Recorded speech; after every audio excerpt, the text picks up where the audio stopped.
La sitcom en général, et Friends en est l'une des versions les plus abouties, fonctionne comme un laboratoire de mœurs. Il est le lieu dans lequel le vivre avec autrui est mis en expérimentation publique.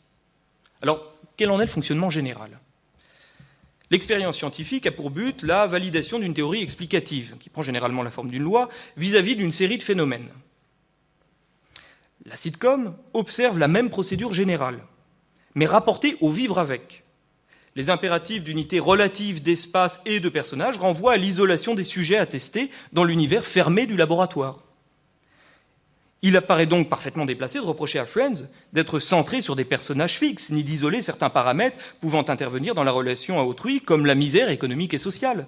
Cette isolation, elle est nécessaire à la clarification des composantes d'une situation. Elle permet de déterminer ce qui est acceptable et ce qui ne l'est pas dans la relation à l'autre. Et la situation des Friends n'en devient pas un Éden pour autant. Ils sont confrontés à la nécessité de partager leur logement, d'accepter un travail qui leur déplaît ou de renoncer à de grands mariages. Les acteurs mêmes ont pu connaître des situations similaires. On raconte que Matt Leblanc, au moment des castings, n'avait plus que 11 $ en poche. La structure narrative, ensuite, est celle de l'expérimentation. Vous avez la situation initiale comme mesure du référent, perturbation comme introduction du paramètre dont on cherche à déterminer l'impact, péripétie comme suite des réactions que l'on observe, et situation finale comme conclusion que l'on tire.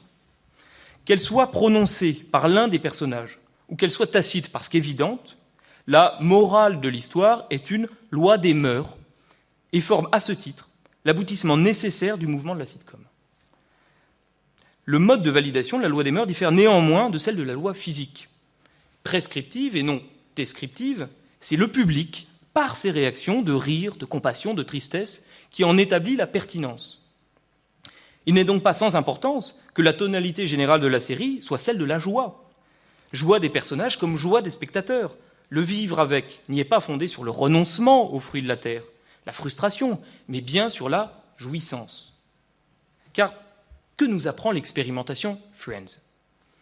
Si l'autre est originellement celui qui menace ma jouissance passive, cette conflictualité peut toujours être dépassée dans le soutien qu'il apporte à ce que je fais. Et c'est précisément ce que soutient Sartre dans une œuvre plus tardive, Les Cahiers pour une morale.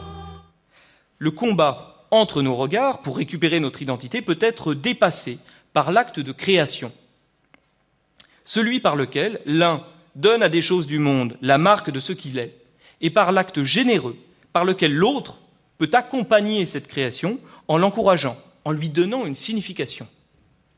Phoebe peut être moquée pour sa distraction, elle est inconditionnellement accompagnée par le groupe dans ses projets artistiques ou de reconstruction familiale. On peut rire de Rachel pour son dilettantisme, mais sa démission pour une reconversion professionnelle est encouragée. Joey peut refuser qu'on touche au contenu de son assiette, mais renonce à la belle Janine qui lui demande de s'éloigner du couple Chandler-Monica et est prêt à renoncer à Rachel si Ross le lui demande. Toutes ces actions sont accompagnées, portées par un public participant joyeusement à la validation de ces principes moraux de création et de soutien de la création. Création qui est d'ailleurs autant celle des personnages dans la série que des auteurs de la série.